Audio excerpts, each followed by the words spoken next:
The anime talks about a victim of bullying who is going to become a YouTuber, whose content exposes foul bullying cases and gives tutorials on defending from bullies. The anime starts with showing a YouTube live streaming footage. The scene then shows a bald high school YouTuber named Paco, whose channel has 700,000 subscribers. He wants to celebrate his achievement by inviting a good-looking new YouTuber named Rumi. Paco is collaborating with Rumi. After explaining what her content is about, the scene shows their classmate who becomes Rumi's makeup model. Although he looks like a cursed doll, he is actually the main protagonist in this anime, Hoban.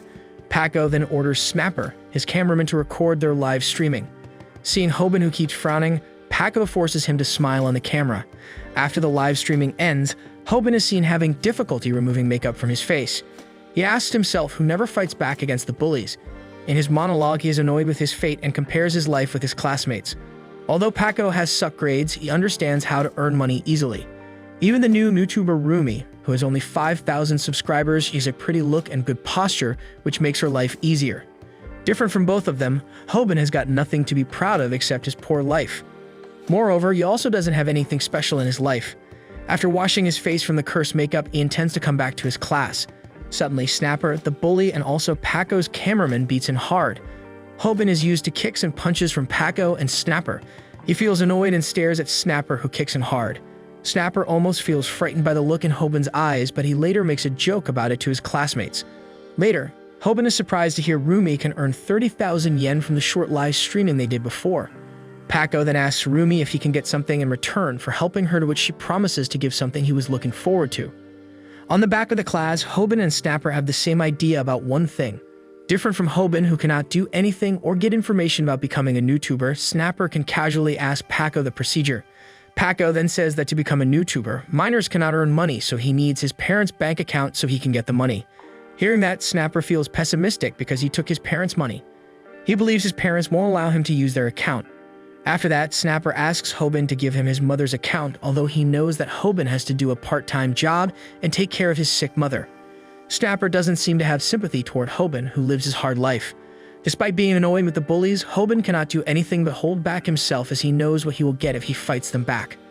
The scene switches to the hospital. After visiting his mother, who is trying to be strong in front of Hoban. His mother is worried about Hoban, whose bruises can be seen clearly on his face.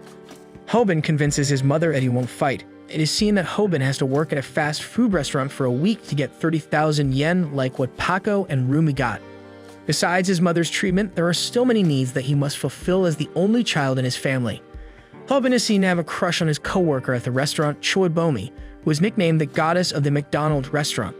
Apart from being beautiful, she also has a very beautiful posture for a girl her age. Just as he feels happy because he can talk with Bomi, Paco comes to the restaurant with his camera to meet Bomi. He reveals that his viewers wanted him to give a challenge to Bomi, the goddess of McDonald's, to make him a burger as the one in the flyer he brings in 30 seconds. Moreover, he explains that if she fails the challenge, she has to give him her phone number. Bomi looks frightened, and the other employees are also afraid that they will go viral. Unexpectedly, Hoban quickly finishes the order and tells Paco to leave. His colleagues praise Hoban's heroic act, while Hoban believes that Paco will beat him at school. Later that night, Hoban curses himself because he let Snapper do live streaming in his house. Snapper is doing a challenge for his viewer for the sake of 30,000 yen if he gets 30 kills. Hoban secretly spits on the ramen that Snapper asked before he started live streaming. He is annoying with Snapper because he doesn't only live stream in his house, but he also uses Hoban's computer and his mother's bank account for AdSense withdrawals. As Hoban walks towards Snapper to give the ramen, he trips over a cable and he accidentally spills hot ramen on him. Because of the accident, Snapper's live streaming is stopped before he gets his last 30 kills and earns 30,000 yen. Snapper becomes furious and he beats Hoban while cursing him. Hoban reaches his limit when Snapper badmouths his mother.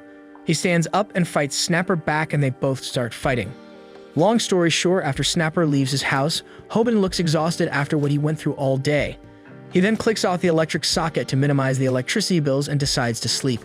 However, without him realizing it, tomorrow will be the turning point of his life, because without them realizing it, Hoban only accidentally unplugged the monitor cable while the live streaming and other cable connections were still going on.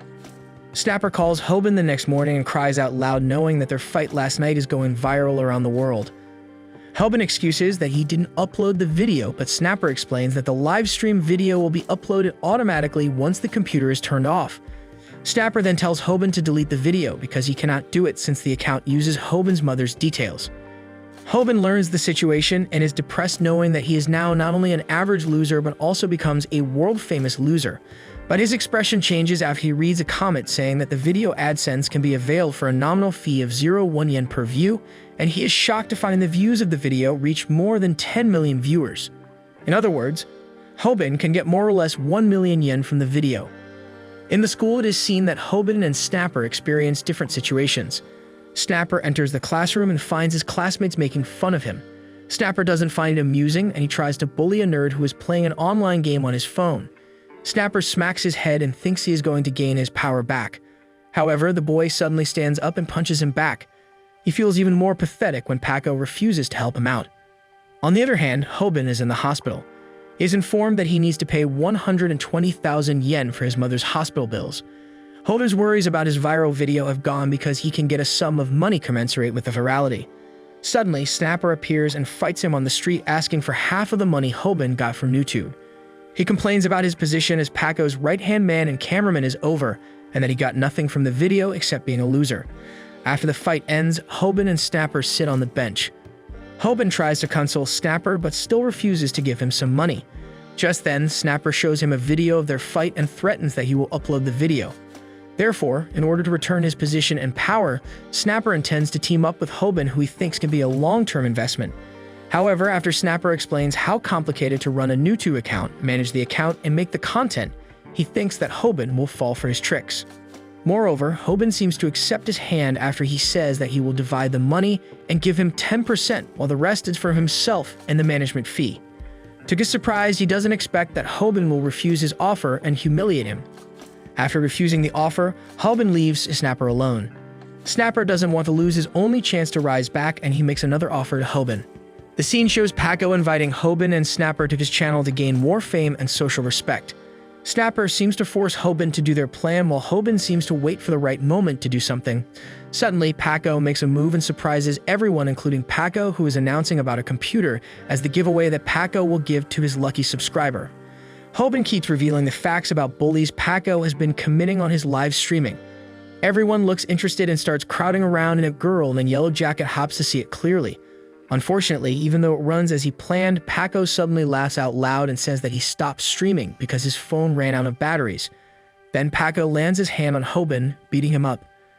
Unexpectedly, Snapper has anticipated the outcome and keeps increasing their viewers. The viewers who watch their live streaming don't seem to believe that a YouTuber with 700,000 subscribers like Paco is actually a piece of trash bully. Snapper looks at Hoban and is surprised by the look in his eyes and his courage to take a stance to pick a fight with Paco. Even though their body sizes differ greatly, Hoban remains firm in his stance to get up and fight. Hoban thinks that someone will come to stop them, but it turns out everyone is afraid of Paco and doesn't want to interfere in their affairs. Different from Paco, who has a bulky posture, terrifying muscles, tattoos, and look in the eyes of a high school student such as himself, Hoban has a scrawny body. Hoban, who is thinking of using a technique he saw in Hollywood movies, is triggered by Paco, who talks about his mother who suffers from cancer and is hospitalized. Angry, Hoban attacks Paco by grabbing his thigh. However, he ends up being slammed hard to the floor. Hoban is shocked by his move and just realizes that size differences are very important in a fight. He remembers his fight with Snapper was like child play and thinks that this is the real fight. As he thinks that this is the end, Paco leans closer to him and is about to punch him, but is stopped by someone. Suddenly, the viewers of the streaming go wild as they see Kim Moonsung appear on the screen, who is nicknamed the Incredible Rookie of the MMA world. Afraid of the MMA superstar like Moonsung, Paco leaves the class immediately. After things get calm, Snapper approaches Hoban and praises him for being brave although he got beaten really hard. He tells Hoban that he got several fans because of his courage. Later that night, Paco arrives at his home and feels thankful that his phone died this afternoon. However, he is shocked when he finds out the messages he receives. Meanwhile, Hoban is having a shower and feels awesome while posing in the mirror. The point is, after the bully video, Paco, the YouTuber with 700,000 subscribers who turns out to be a bully, becomes viral everywhere. Then the clarification video is made to cover up his case, but is showered with tons of facts, and now Paco's contents are labeled as lies. What's even worse is that a netizen even made a countdown site of Paco's subscribers, which was originally 700,000, but is now only 400 subscribers. Long story short, after receiving advice from Snapper, who also asked him to learn how to survive a fight for at least 3 minutes to get more money from AdSense, Hoban looks confused about what he can do to survive a fight for 3 minutes. He starts searching online, but he finds it hard to copy the techniques. Then, at a moment when he wanted to search for tips on YouTube and he made a typo, he is surprised that the account with that words exists. It is called Dokubakukenka with 0 subscribers. Thinking that the channel is just a typo channel account left by its creator, he is surprised that the channel actually has many videos. Hoban then decides to watch a video and is surprised to see a man in a rooster mask appear on the video. Hoban seems to listen to the tutorials from Sambak the Chickenhead carefully. First, Sambak advises not to get carried away by emotions because this won't throw out fists but only throws out emotion. In other words, he advises us to stay calm so that we can avoid the attack and think of what to do next. Therefore, if the opponent loses his control, we can take advantage of the fight. Although Hoban watches the video carefully at first, when Sambak is about to teach a technique about how to get hit without getting hurt, Hoban thinks the channel is a fraud and decides to stop watching. He thinks that the channel only uploaded a hoax to attract viewers and get some money. Later, Hoban decides to quit his job at the restaurant so he can focus on making content with Snapper. At the same time, Bomi, who heard her colleagues talking about Hoban quitting his job, approaches him, who is being lectured by their manager. The scene switches to the school and shows Hoban, who smiles broadly while looking at his phone. Just then, Snapper appears at his desk, stopping him from smiling. Snapper asks Hoban's opinion about his channel, which has reached 100,000 subscribers. Snapper gets a little bit upset because Hoban hasn't thought about a way to stay in a fight for 3 minutes. Hoban is about to make an excuse when suddenly Rumi approaches him and asks him if she can get a collab with him. Hoban and Snapper don't seem to trust Rumi, who previously sided with Paco, but Rumi convinces them, saying that her viewers wanted her to collaborate with Hoban. Just then, Paco shows up when they are having a conversation and asks Hoban to take responsibility for destroying his famous channel. On the other hand, Hoban feels a bit strange because he finds Sambak's words in the channel he watched previously can be implemented in his current situation. Hoban miraculously manages to dodge Paco's attack and intends to go to the next step to use the painless technique while getting hit. As he's about to take the hit, Paco stops as Snapper appears behind Hoban while holding his camera. Snapper doesn't want to waste the chance to take him down even deeper and rocket his channel with Hoban by threatening Paco with the video. Paco is furious and swears that he will make them pay and leaves the class after that. The next morning, Hoban is seen waiting for Snapper to discuss their next content. When he's about to call Bomi, 2 people who claim to be his fans appear. He's surprised by YouTuber power, which can make people with scary faces like them can be very friendly. Hoban doesn't suspect them at all, even though they ask about the number of AdSense he got. When they try to rob him, Snapper comes and intends to save his partner but ends up getting hit by the man. He then takes Hoban's phone so Hoban cannot call the police, although he actually only wanted to loot Hoban's stuff. Instead of worrying about his folder or his main email for his channel, Hoban worries that he cannot call Bomi. Hoban calls them and tells them to take Snapper's latest model cell phone. Hearing that, Snapper wakes up and tells Hoban to chase them because it turns out he has secretly started streaming. He then tells Hoban that he can get many viewers and get much money. Moments later, we see Hoban confronting his 2 muggers at a karaoke joint. Hoban recalls watching Sambak's video and being instructed to determine his opponent's dominant hand. This guy is right-handed because that's how he holds the mic. According to Sambak, you should stand on the left side of a right-handed opponent so that they can raise their fists more easily. Hoban decides that if he's going to be hit by this guy anyway, he might as well try what Sambak taught in his video. According to Sambak, even if a person cannot dodge a punch very well, they can still react to it in another way. Hoban anticipates the right-handed punch, so he surprises everyone with the how to get hit without getting hurt technique. Surprisingly, Hoban is completely unharmed. According to Sambak, a punch is most powerful at the moment it reaches its target. This means that if a person can enter a strike before it becomes too powerful, they can avoid injury. Sambak also showed how to give a headbutt by pulling in your chin. Hoban is stunned that he was not injured, but he is at a loss for what to do next. The thug calls him a masochist and launches another attack, but Hoban realizes that he reacted too slowly. Fortunately, Sambak had given instructions for this situation as well. It is extremely difficult for a regular person to react correctly to every punch, but it is also extremely difficult for a regular person to land every punch. The thug shockingly missed his punch, which was due to Sambak teaching Hoban that it is extremely difficult for a normal person to hit someone who is moving quickly. Weaving is the name given to this boxing technique. As long as Hoban tries and fails to hit his opponent's fist with his head, he will appear to be a boxer with excellent weaving technique. Stanback also taught that by focusing on hitting the opponent's fist, Hoban's fear of the fist will be reduced. Then his opponent's rage causes him to miss even more. Furthermore, because of the get hit without getting hurt technique, Hoban will not feel any pain if they hit him. In his video, Stanback proudly stated that Hoban should no longer be afraid to fight. This is precisely what has happened, as the more confident Hoban now demands that the thug return his phone so he can respond to Bomi. The guy has no idea who Bomi is, so he keeps attacking, but Hoban continues to use Stanback's techniques. He continues to hit the guy's fist with his head, but to everyone else he appears to be allowing himself to be punched. The thug wonders why he isn't dodging, and Hoban's live stream chat erupts with cheers for him. Hoban is gaining confidence, but he wishes he had seen more of Stanback's videos. He only watched the one about getting hit without being hurt, so he doesn't know what else to do. Stanback pays close attention but considers how terrible this is. The fight is moving too slowly because the fighters appear to be exhausting each other and they are losing viewers. Snapper preferred longer fights, but if they last too long, people become bored. Snapper considers calling the fight off, but then he notices a message from a viewer named Ding. Ding was the viewer who recognized Kim as the MA star, and he appears to be knowledgeable about martial arts. According to Ding, Hoban will win the fight against the thug. Everyone else in the chat points out that Hoban has been getting beat up, but Ding simply refers to them all as amateurs. Ding points out that the thug didn't realize it because of the adrenaline, but his fists are in serious trouble. As they notice, the conversation becomes chaotic, and the thug is perplexed by what is going on with his fists.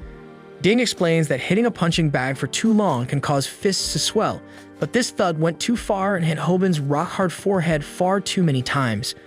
The thug's adrenaline wears off and the unbearable pain sets in, as predicted by Ding. Snapper is astounded by Hoban's victory. Snapper is concerned that his hospital bill will exceed the video revenue because Hoban's face is so messed up. Snapper sees it as an investment because they gained a lot of followers as a result of the fight, but Hoban is more concerned with how he will respond to Bomi. The live stream ends and Hoban explains that the video he posted received over 1 million views in a week.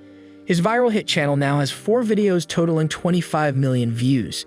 In addition, they received their first payout of just under $113,000.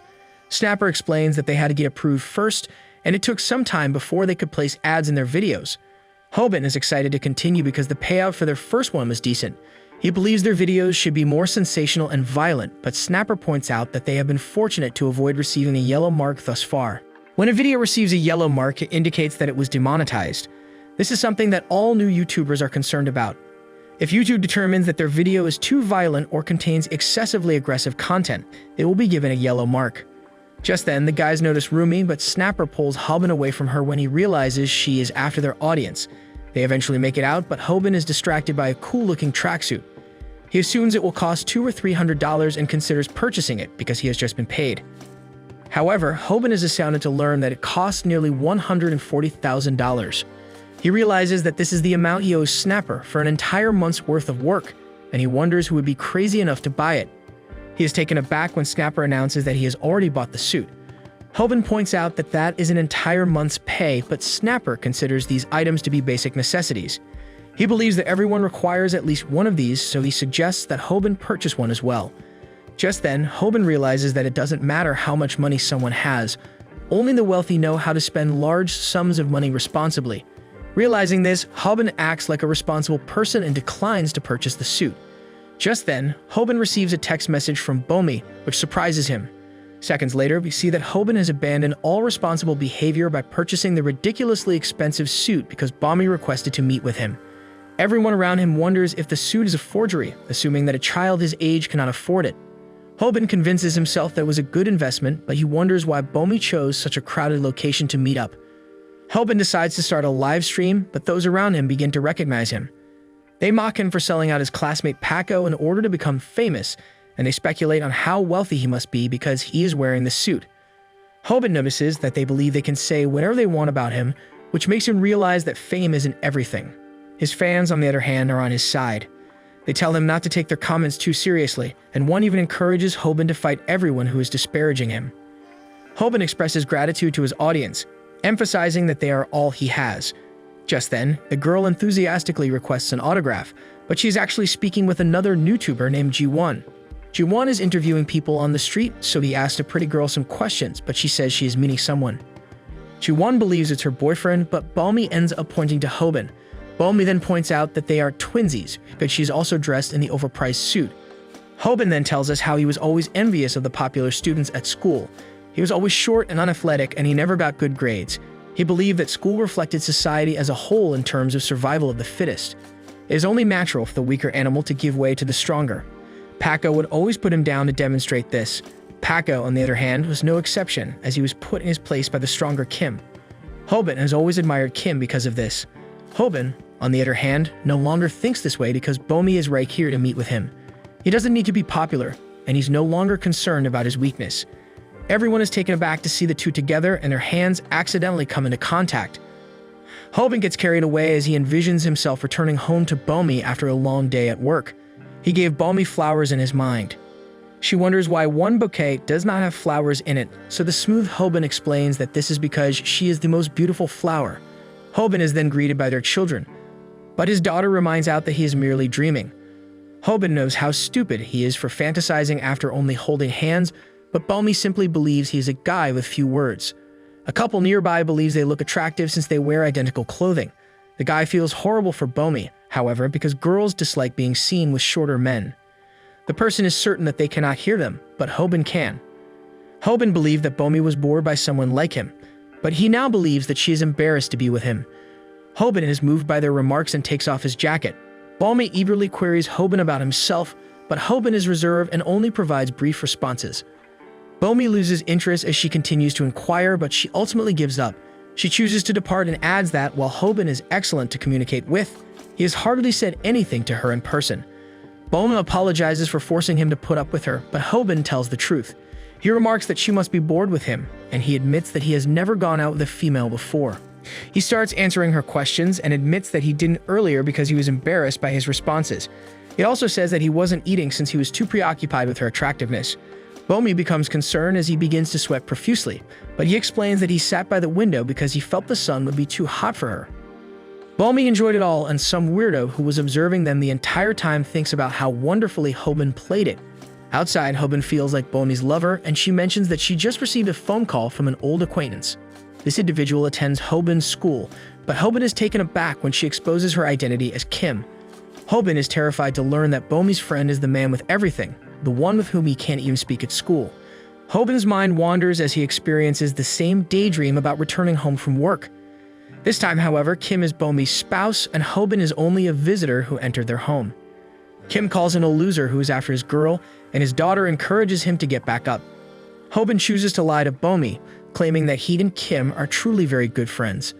Bomi is overjoyed to hear this, but Hoban is terrified since he doesn't want her to know he is part of the loser club. However, Hoban quickly regrets lying because Kim is standing there.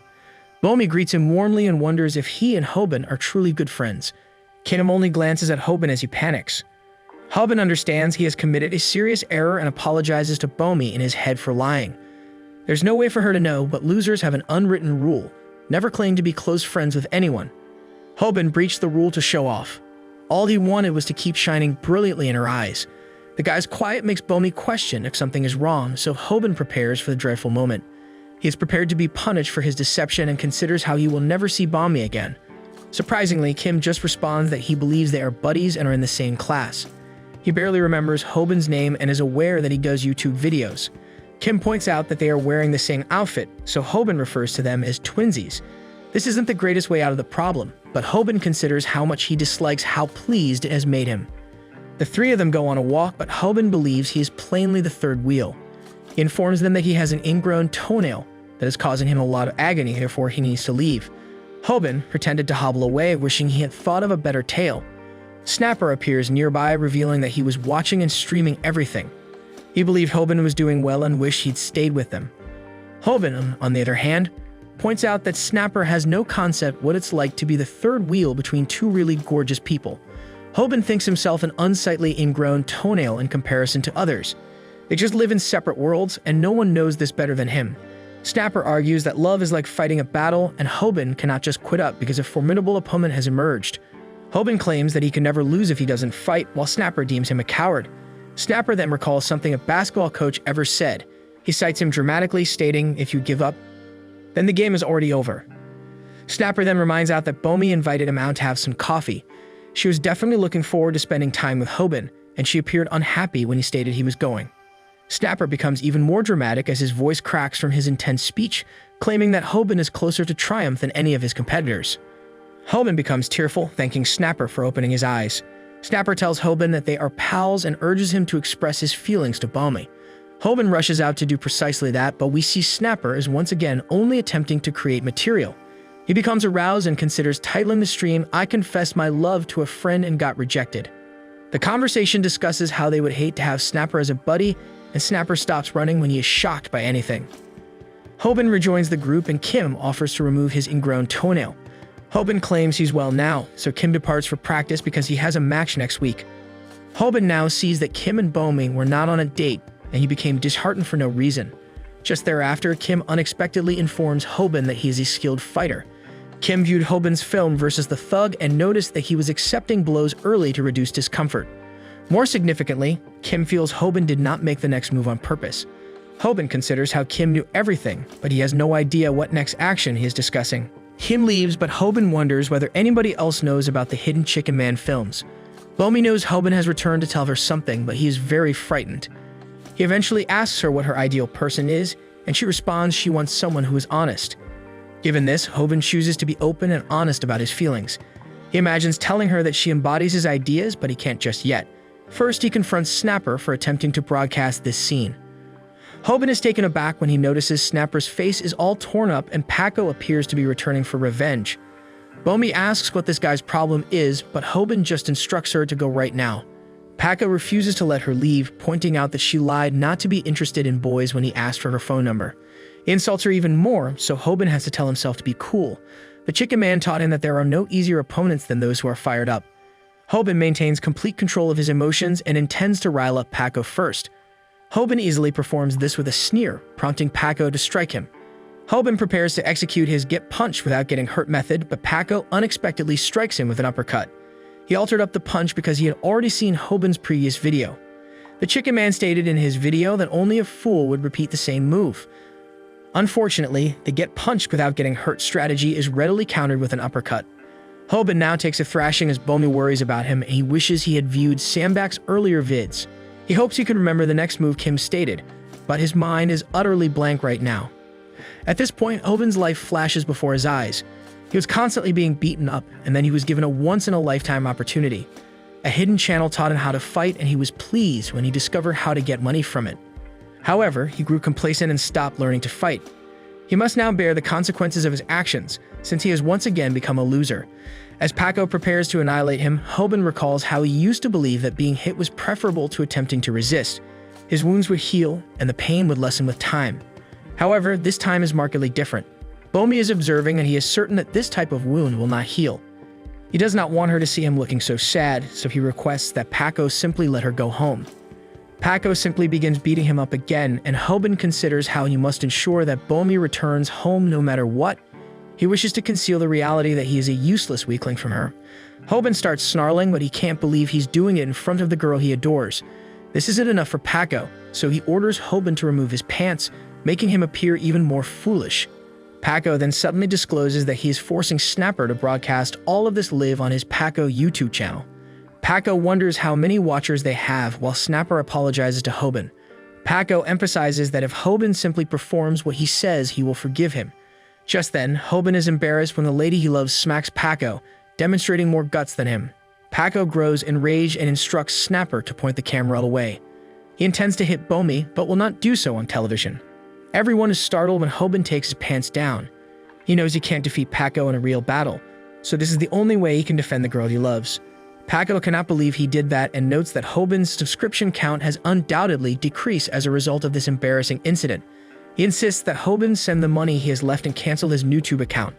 Just then, Hoban demonstrates his extreme dedication by revealing his true plan to even remove his boxers.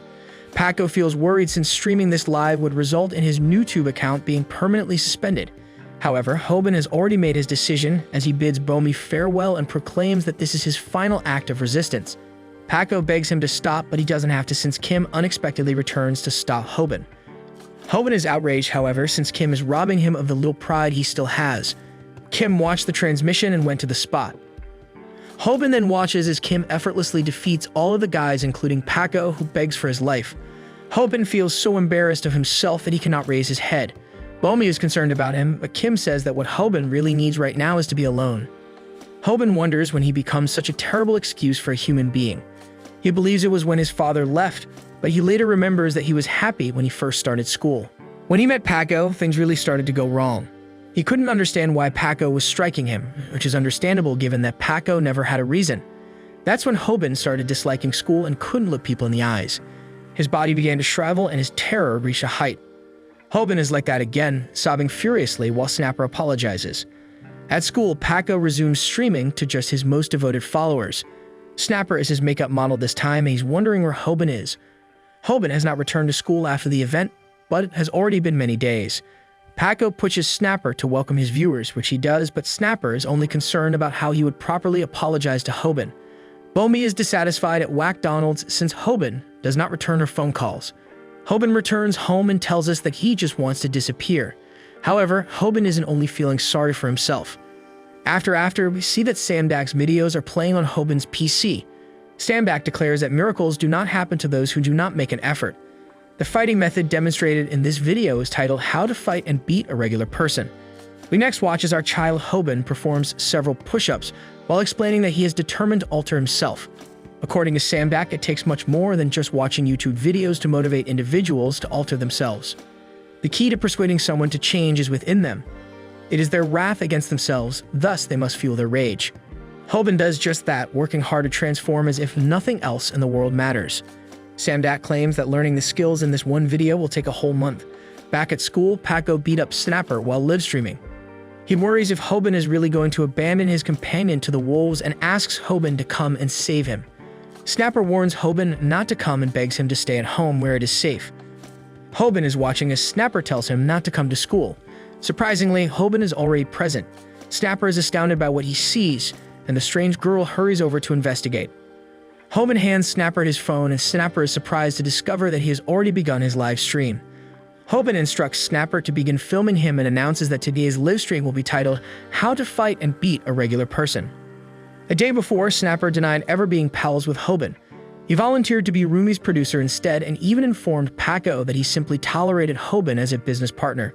Snapper even referred to Hobin as a loser, but Paco beat him up for betraying him in order to gain Hobin's trust. Paco pointed out that he's now betraying Hobin, which made him question if Snapper ever felt bad of sucking up to everyone he met. Everyone gazed at him with contempt, and Snapper agreed that he is the worst type of guy. To live, he sucked up to people who were stronger than him. He can't fight or obtain high grades, so this is his last chance to climb forward. Snapper doesn't have a single buddy that can aid him. Paco resumed his stream, and Snapper indicated that Paco's channel had returned somehow. Despite being revealed, he was quickly accepted back into society. Paco's new style of being incredibly boisterous has grown in popularity, and he just celebrated exceeding 900,000 members. Meanwhile, Viral Hits' subscriber count continued to decline due to Hobin's absence and the lack of new videos. Fortunately, there were still a few faithful followers waiting for his return, though it was unclear how long they would have to wait. Following that, Paco devised a plan to attain 1 million users. He instructed Snapper to convince Hobin to return to school the next day. Snapper becomes enraged in his thinking, believing Paco is vile for asking him to sell off his pal. However, Paco offers to make Snapper his cameraman again if his plan to achieve 1 million subscribers is successful, and Snapper accepts. Snapper even said that Hobin was never his friend in the first place. Snapper reflects on how he had no option but to accept to this since it was an opportunity and he needed to survive anyhow. Snapper hurried to the hospital and asked Hobin's mother for their address. He has been to their house previously, but he can't remember which one. She is horrified to learn that Hobin has not been attending school, and Snapper just explains that it is necessary. Snapper explains his acts by reflecting on how he must survive no matter what.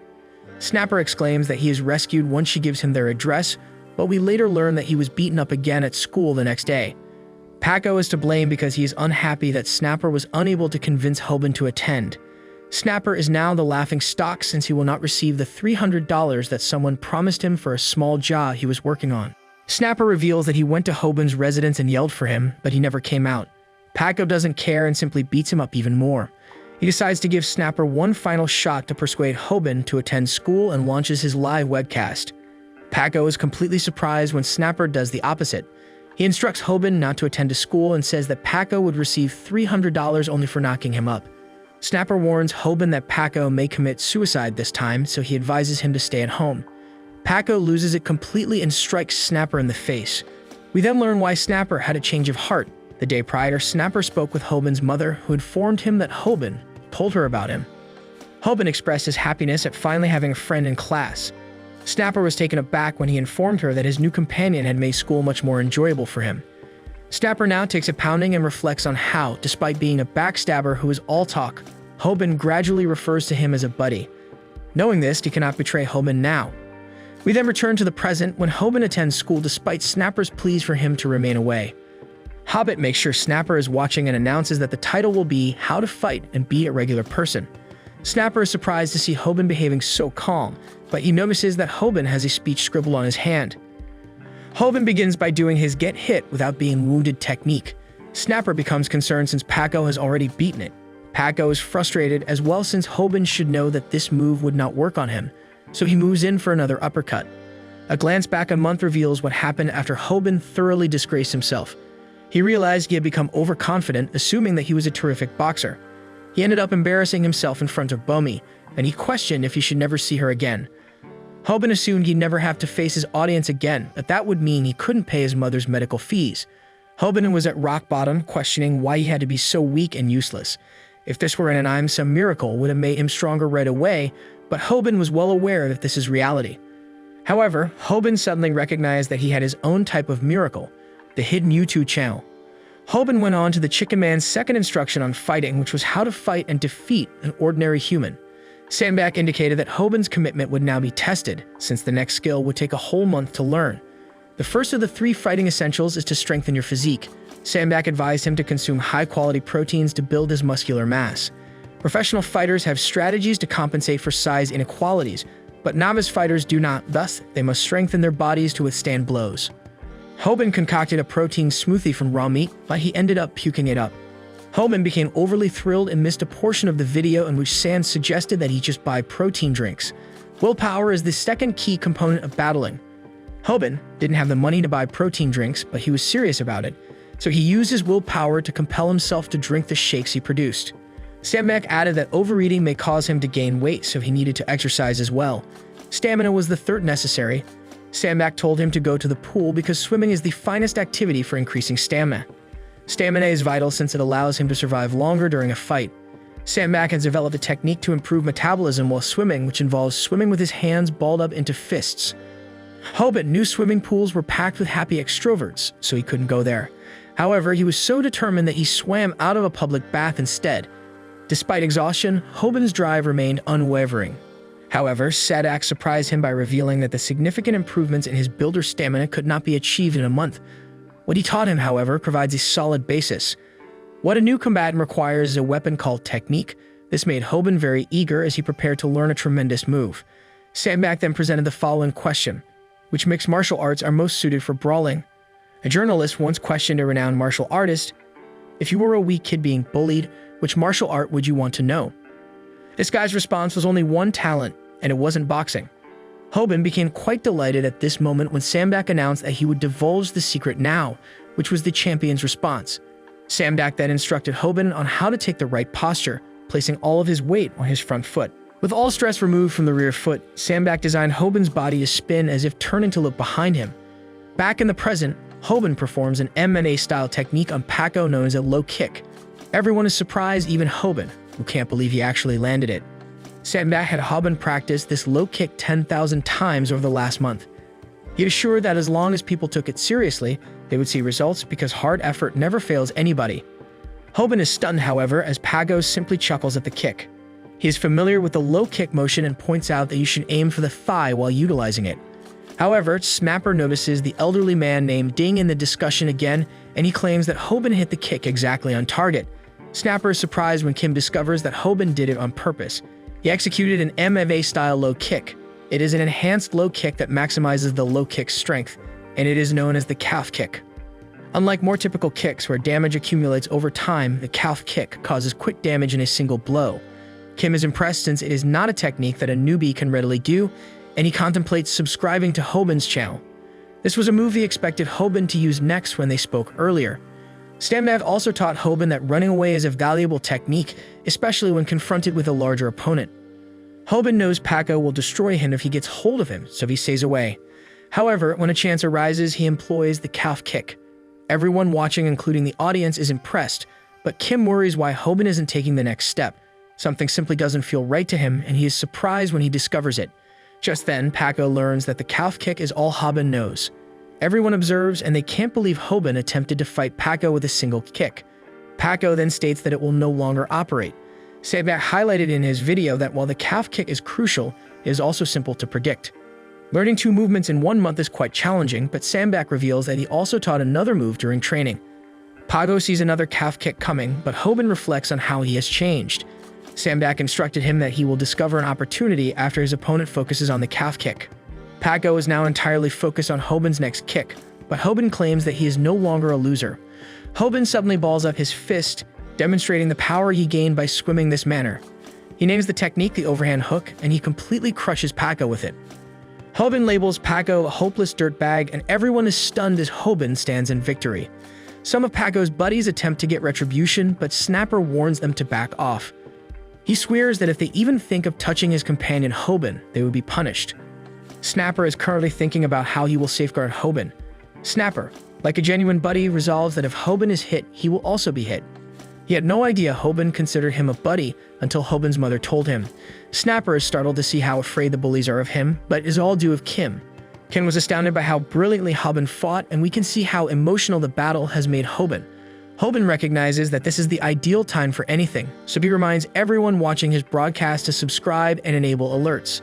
Paco has not returned to school since that day, but Hoban is confident that this is not due to Paco's fear of him. Hoban doesn't even believe he defeated Paco. Instead, he believes that despite pushing himself to death, all he achieved was a fortuitous blow. Paco's biggest fear must be that his fame has plummeted. Hoban becomes thrilled. Is this precisely what the jerk deserves?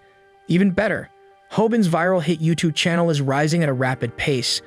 Hoban has nearly 15,000 subscribers, so he intends to keep working hard. Hoban then goes to offer his mother a gift, pretending that it wasn't expensive. She explains that his acquaintance visited a few days earlier. Hoban has no idea who she's talking about, and Snapper has come outside the room with a present. Hoban's mother tells him that the friend he mentioned provides him energy whenever he is there.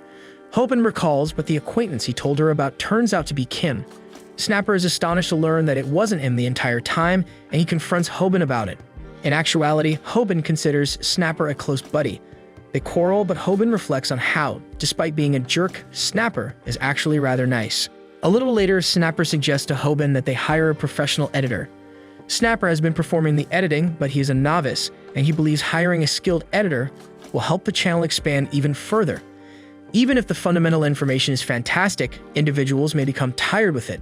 Thus, they want an editor to keep it interesting. Hoban agrees and assumes they will have to put a job listing on a job board, but Snapper has a better plan.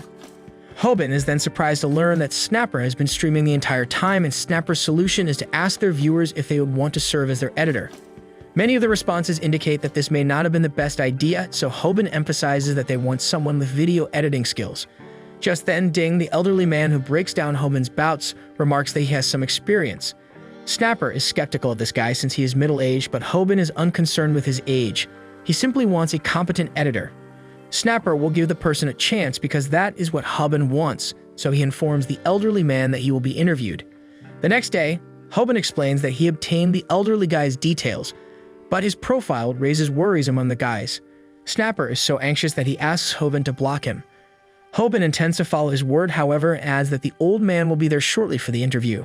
The lads are scared he will chastise them, as old folks do. They are surprised when the old person turns out to be a woman. She continues to reprimand them, telling them that now is not the time to be surprised since they must do the interview. Her name is Gaywol, and she's famed for her cuteness. She isn't popular in her class, however, because she speaks like an elderly guy. She instructs the young whippersnappers to get a move on with the interview, and Snapper mocks her for using phrases that an elderly person would use. Gaywol pulls his finger to show out how impolite he is, but this only causes Snapper to daydream, much like Hoban's. In it, he arrives home after a long day at work and surprises his wife Gaywol with flowers. Gaywol is astonished to notice that one of the bouquets lacks flowers, so Snapper prepared to deliver the same smooth line Hoban used in his dream. Unfortunately, Snapper's dog, Hoban, interrupts him and reminds him to wake up.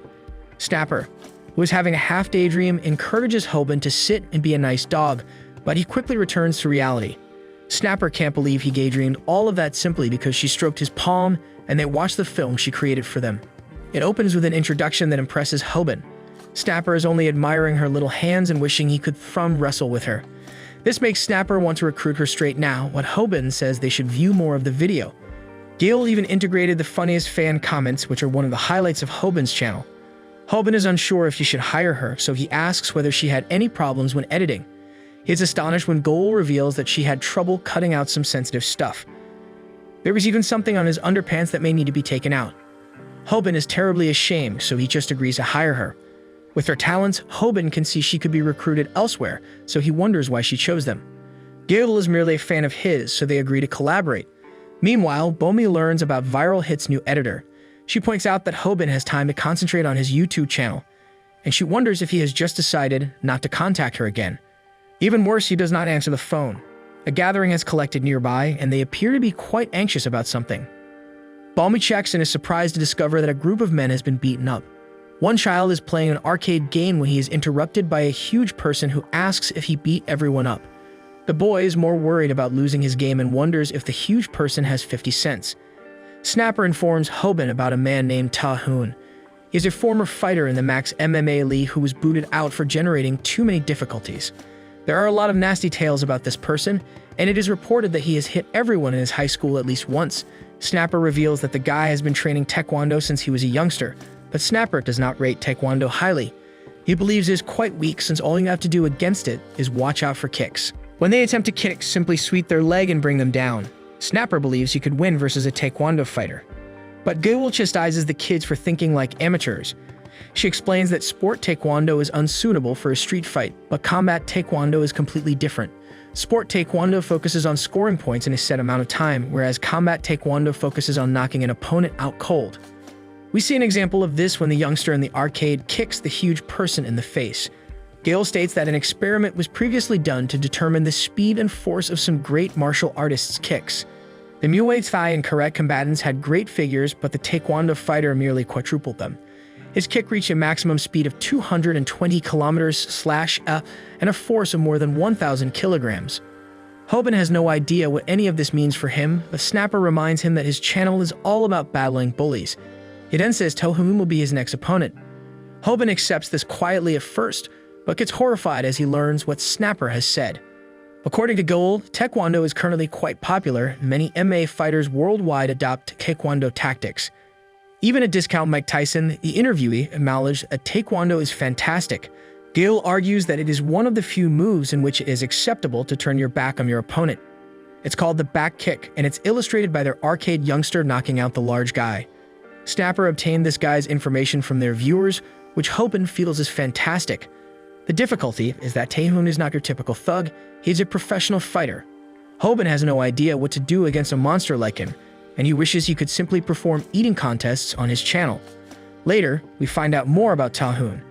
He is regarded as the devil of Gangbuk High and is a psychopath who is dreaded by everyone at the school. Most people think he's just a regular thug who wants to steal someone's belongings, such as a nice pair of shoes, but the actual reason people nickname him the devil is that he loves to kidnap his victims' friends as hostages. Ta-hoon does not desire the items he steals. His true purpose is to have people watch their buddies get beaten up, filling their hearts with hopelessness and humiliation. Hoban can't bring himself to read more about this person since he's even worse than Paco. Hoban is afraid, so Snapper tells him that he cannot betray his audience. Hoban explains that he simply vowed to fight thugs, not skilled martial artists. Gale is so excited by the prospect of knocking up a bully that she wants to fight Ta-hoon herself. Hoban, on the other hand, has no reason to attack this person because they've never met. Ta-hoon dreams of being wealthy as he is confronted by some goons. They want vengeance, but Ta-hoon simply assaults them and asks for 50 cents, so he may return to the arcade. The huge guy claims that Taekwondo is all about constructing objects and that it would be meaningless once he gets hold of Ta-hoon. He is then taken aback as Ta-hoon effortlessly dodges his charge, and he cannot believe how powerful Ta-hoon's kick is. The man believes he'll be able to stop Ta-hoon's next strike, but Ta-hoon just smacks him with a series of kicks.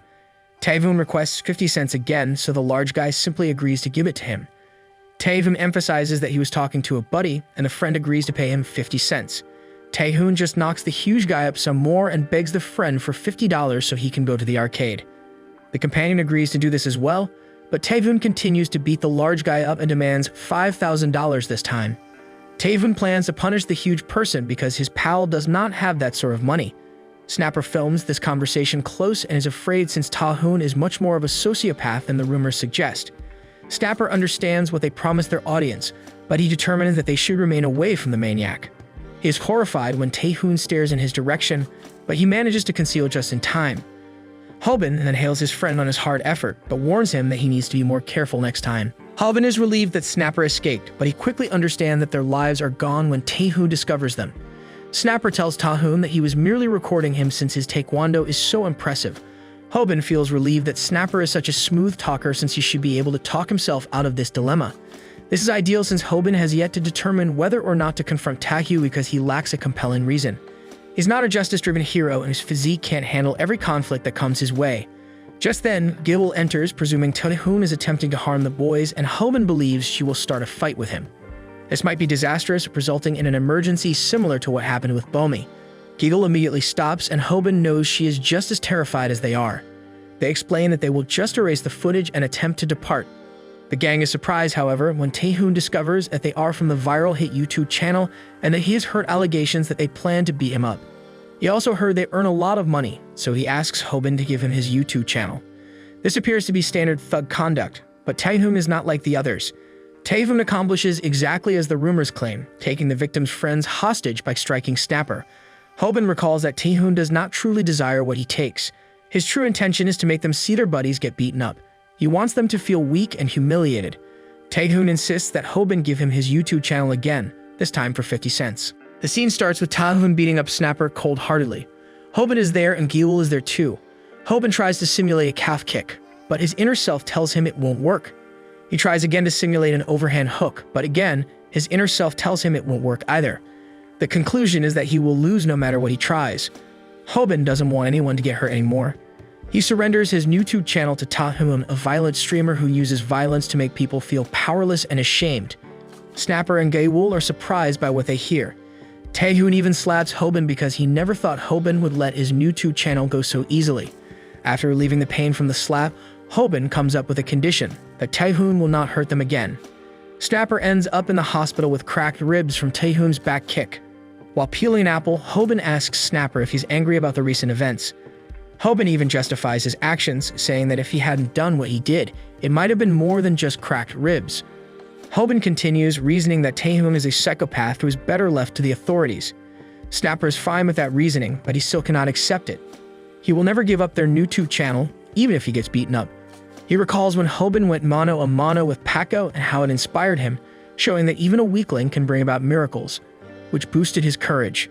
But now, Hobin's actions have dispersed those views.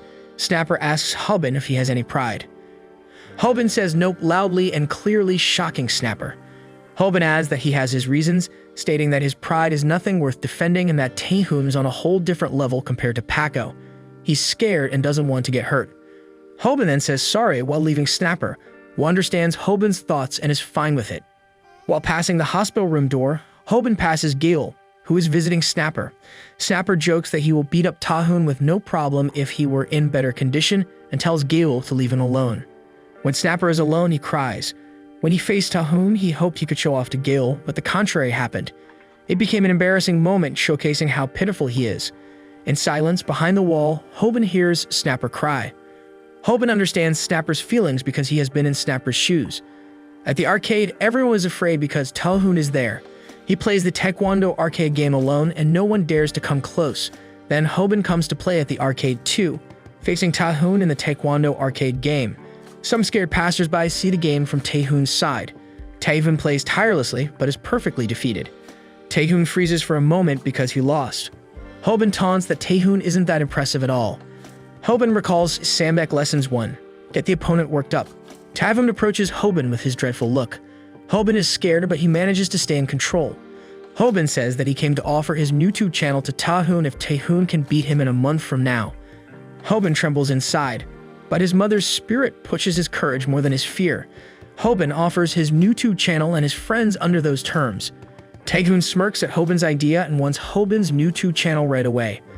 But Hobin has already made up his mind, and with a sweaty face, he mocks Taehoon if he's scared of being beaten by him. Taehoon gets worked up and he accepts Hobin's challenge. Hobin wets himself a little while staring ferociously at Taehoon, but Hobin got what he wanted. In the hospital room, Goul and Snapper are shocked by Hobin's story. Goul is angry about Hobin's actions at the arcade and is willing to give him a special calf kick, but Snapper holds her back. Snapper wonders about Hobin's intentions. Earlier, Hobin told him that he didn't want to get hurt, but now it seems like Hobin will get hurt more than before. Hobin shows his unordinary self in a slip of the moment, remembering Snapper crying alone in the hospital room. When Hobin is about to leave, Goul tries to hold him back to show her kicks, but he must go. He has to prepare in a month, and that is a lot shorter than they think. Hobin leaves the hospital room with a determined face. Back in his room, Hobin returns to watching Sandbag's videos to learn Taekwondo. He watches The Brawling Technique. How to Fight. Lesson 3. How to beat a Taekwondo fighter in a fight as a regular person. Sandbag says that beating a Taekwondo fighter in a fight as a regular person is impossible, totally impossible. The best course of action is to give up. Hobin is bewildered by Sandbag's teaching. He really hopes to find a way to fight Taehoon. Sandbag continues in his video, stating that when on the receiving end of a Taekwondo back kick, it could end up deadly. Hobin becomes even more bewildered, with big sweat on his face. Sandbag continues his reasoning, explaining why a regular person can never be a pro Taekwondo fighter. Taekwondo boasts smooth footwork and powerful kicks, leaving a regular person with no chance at all. However, there is a small chance if the fight were a brawl outside the ring. Sandbag reminds his viewers that he's teaching them to fight, not to do martial arts.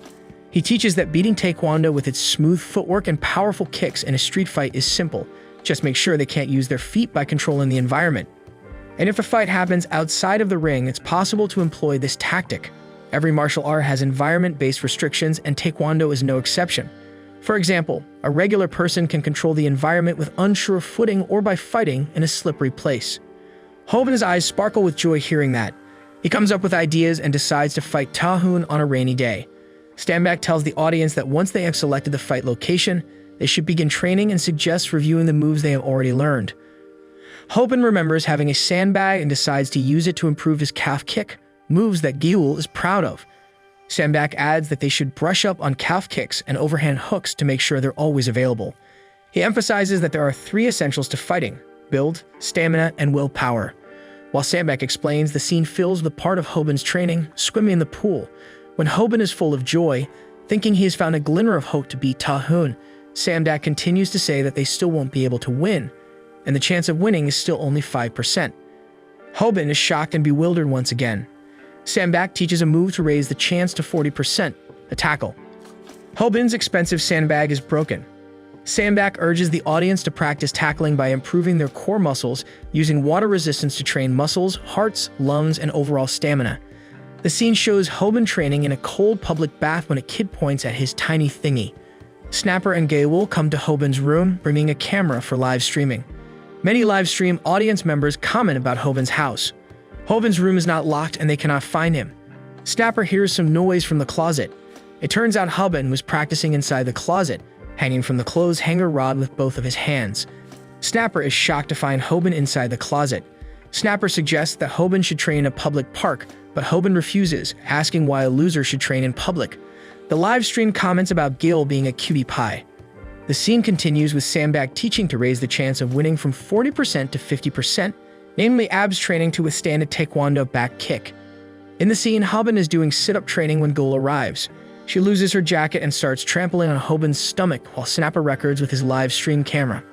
Hobin chooses an alley near his house as the fight location. It's not narrow enough, but that's fine. It was forecasted a week before that the day of Hobin's fight would be rainy. However, it turns out the forecast was wrong. It didn't rain. Snapper shoots a live stream for Hobin. He is relieved that it's not raining because rain would mess with the footage. He then asks about Hobin's secret plan while Hobin nervously remains silent. Hobin desperately runs off from the planned location because he thinks that if it doesn't rain, his plan will fail. In the public restroom, Taehoon watches Snapper's live stream when Hobin runs off the site. Then a spray of water hits Taehoon. It's Hobin with a water hose muttering Sandbag's lesson 1. Get the opponent worked up. Taehoon is taken aback by what Hobin is doing. Hobin then sprays water all over the floor and walls of the restroom while muttering Sandbag's lesson 3. How to beat a Taekwondo fighter. Take away their kicks. If it doesn't rain naturally, make it rain. After being confident that the preparations were sufficient, Hoban rushes to attack Taehoon. Contrary to what Hoban planned for, he is beaten up by Taehoon's fists, not his kicks. Snapper is bewildered as he watched with his live-stream camera, seeing Hoban being beaten by Taehoon. Taehoon slaps Hoban many times while holding his t-shirt. When Hoban regains his calm, he launches his ordinary kick, the calf kick. The live-stream audience is surprised that Hoban can still kick on the slippery floor. It turns out Hoban is wearing water shoes that prevent him from slipping when kicking. Hoban mutters that he's hurt and wants to give up, but Snapper raises his thumb and Hoban does too. Hoban smiles, holding on for 3 minutes so they can insert ads. The scene continues with Hoban fighting Taehoon in the school bathroom. Hoban realizes the difference in speed between him and Taehoon. Taehoon moves incredibly fast even on the wet floor without wearing water shoes like Hoban. Hoban recalls his fight with Paco, where he could maintain some distance. However, with Taehoon predicting his moves, it's impossible to do the same. Hoban understands that Taehoon is on a completely different level, far beyond Paco. As they fight, Hoban notices Taehoon slipping on the wet floor, but using it to his advantage to close the distance. This confirms that Taehoon is a pro fighter with flawless footwork, even in a disadvantageous environment. Hoban can't even run away. Despite the vast difference in their skill levels, Hoban refuses to give up. He is confident that he can last at least 3 minutes, thanks to a month of hard training. He launches his calf kick, a move he's practiced repeatedly. Hoban realizes that Taehoon's punches are too fast for him to use the how to get hit without getting hurt technique, and he's taking all the hits, draining his stamina. He launches his calf kick again while tanking Taehoon's punches. Snapper, who is recording the fight on a live stream, wonders why Hoban keeps shouting his moves when he attacks. Snapper thinks Hoban should stop doing that. If Hoban continues like this, it's only a matter of time before he gets knocked out. Snapper is puzzled about why Hoban is fixated on the calf kick. He speculates that it might be part of Hoban's strategy, perhaps to set up another move while Taehoon expects the calf kick. It turns out Snapper is right. After Taehoon becomes accustomed to receiving a calf kick following Hoban's shouts, Hoban surprises him by launching a different move, a tackle. Hoban successfully catches Taehoon off guard. A flashback shows a part of Sandbag's video, where he teaches about a real tackle. A proper tackle targets the back of the knees. The fighter should grab the opponent's knees and pull, taking down a bigger foe easily. Sandbag calls it the double leg tackle. Back to the fight, Hoban manages to tackle Taehoon, bringing him down to the floor. Taehoon is still surprised while lying on the floor. Snapper is also surprised, feeling something is off.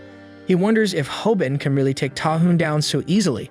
The scene flashes back to Sandbag's video, where he explains what to do after taking down an opponent. The fighter should not just swing down and punch. If facing a pro fighter, they only have one chance, a cross choke. Sandbag explains how to perform it. Slide your hand into the opponent's collar, grab their clothes and pull hard. Entangle the opponent like they're in a spider web so they cannot resist. Then cross the other hand over and clench the fist as hard as possible. This move puts pressure on the carotid artery, and counting to 10 will make the opponent go unconscious. Hoban follows Sandbag's instructions from the video, but he's impatient, thinking it's his only chance to take down Taehoon. Clenching his teeth, he slides his hand into Taehoon's collar, grabs his clothes, and pulls hard in a rush. He tries to entangle Taehoon with a cross choke, clenching both his hands hurriedly, but nothing happens to Taehoon. While Hoban counts the seconds, Taehoon makes a joke about him. Hoban wonders why the move failed. Taehoon, smiling, realizes this is Hoban's first real fight. He noticed Hoban got impatient while executing the choke, violating lesson number 1, never get worked up. Sandbag's video emphasized that less experienced fighters should stay calm and proceed slowly, step by step. Hoban's impatience led him to lose track of the basics despite all his hard work over the past month. Taehoon praises Hoban's moves, a series of calf kicks followed by a tackle into a cross choke. Snapper, still recording with his camera, thinks Hoban was so close to winning the fight.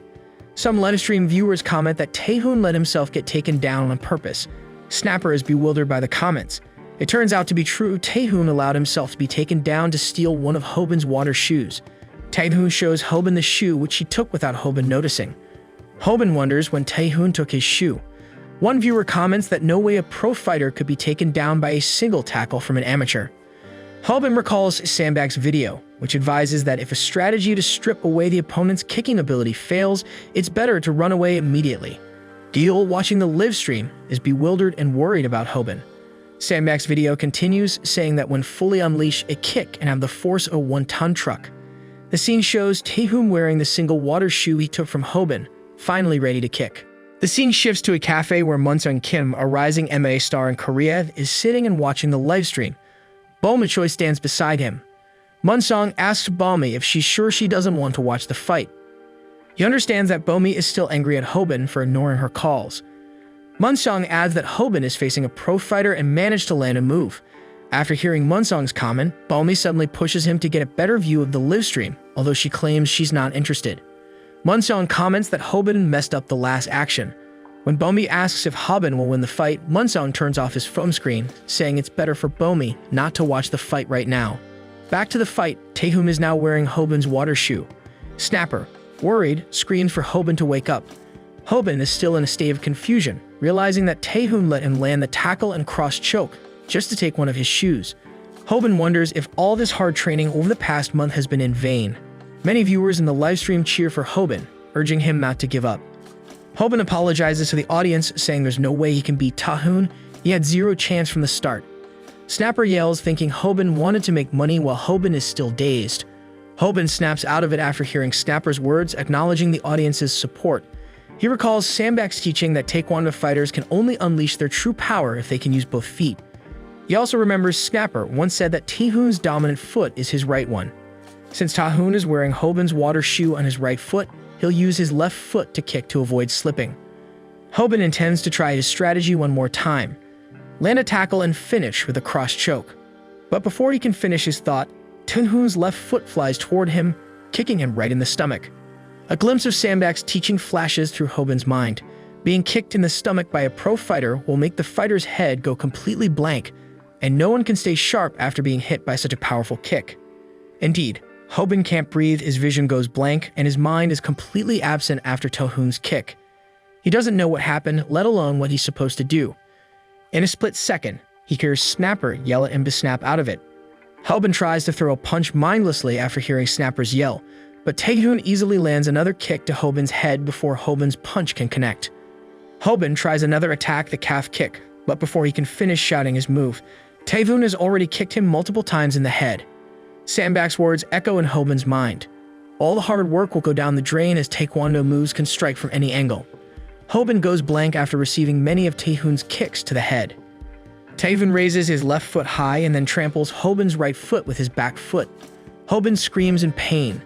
Taehoon tells Hoban not to worry about his feet, saying he's still going easy on him and that his bones shouldn't be broken from Taehoon's moves. Seeing Hoban in pain, Snapper begs Taehoon to stop while still holding the camera for the live stream. Sandbag's words flash through Hoban's mind again. A Taekwondo back kick, if it lands cleanly, is a surefire knockout. Then Taehoon launches his majestic back kick, which blasts Hoban down. Snapper falls to his knees, devastated.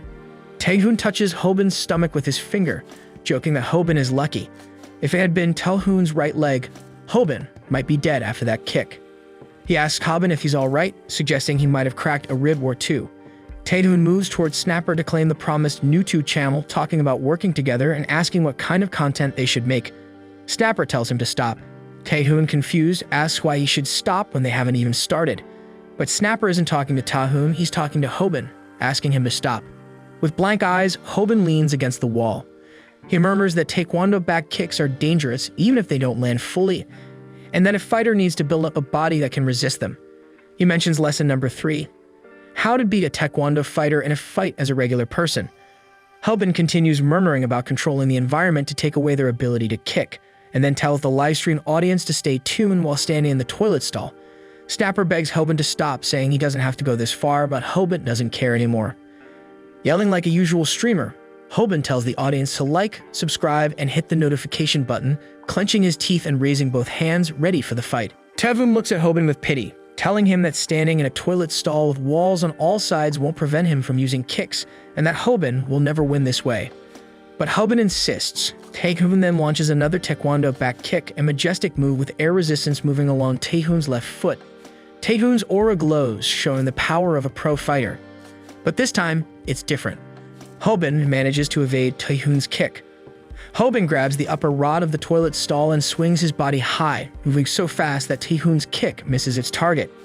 Taehoon and Snapper are both surprised, their mouths wide open. Taehoon miscalculated, thinking Hoban was standing in the toilet stall to prevent his kick, but it turns out Hoban used it to evade the kick. Hoban cleverly uses the environment and his hard training, holding onto the rod to evade Taehoon's kick. Hoban's body swung up high and then landed on Taehoon while Taehoon was still dazed. When Taehoon's body hit the floor, Hoban, with a heavy roar, launched another move, the choke. But this time, it was a baseball choke. Hoban executed the choke flawlessly, unlike the first time. He did it step by step, focused and unhurried. The scene shifts to Munsong, who is still watching the live stream. He recognizes that this move is different from Hoban's first choke. It's a perfect baseball choke. The scene flashes back to an arcade moment when Taehoon looked down on Hoban. Munsong acknowledges that to Taehoon, Hoban was less than human, just a toy to satisfy his bloodlust. Hoban's height is not even 170 centimeters, and his weight barely 50 kilograms. He was a plaything to Taehoon. But now, the toy is filling him with powerlessness and shame. It's just like that time when Taehoon was defeated by Munsong in the MMA fight ring. It was the first time Taehoon tasted defeat, an unforgettable moment when he encountered a setback as a fighter. Just like that time he tapped out, the most humiliating moment for a fighter when they admit defeat in front of the audience. And he knows as a pro fighter, he was defeated by a far lesser fighter, by a toy. Snapper moves closer to the fight after Hoban successfully chokes Taehoon, who taps out. He tells Hoban to stop, he has already won the fight. But it's not a ring fight, it's a brawl outside the ring. There's no bell rung by a tap out, and then the worst happens. The inexperienced Hoban is so focused that he doesn't even notice Taehoon tapping out. Snapper moves even closer, warning Hoban to stop. He worries that if this continues, Taehoon might be killed. But no matter how loudly Snapper screams, the sound doesn't reach Hoban's ears. The only voice Hoban can hear is Sandbag's teaching. A street brawl is not a martial arts contest in a ring. Never let your guard down until the opponent is unconscious. Once you pull off the baseball choke, count to 10 to make sure the opponent ends up unconscious. Otherwise, the opponent will surely get up again. After counting to 10, Hoban releases his choke and screams that he's winning. The scene flashes back to Taehoon's fight in the MMA ring, where he was defeated by Munsong in a similar manner. Taehoon goes blank and becomes unconscious.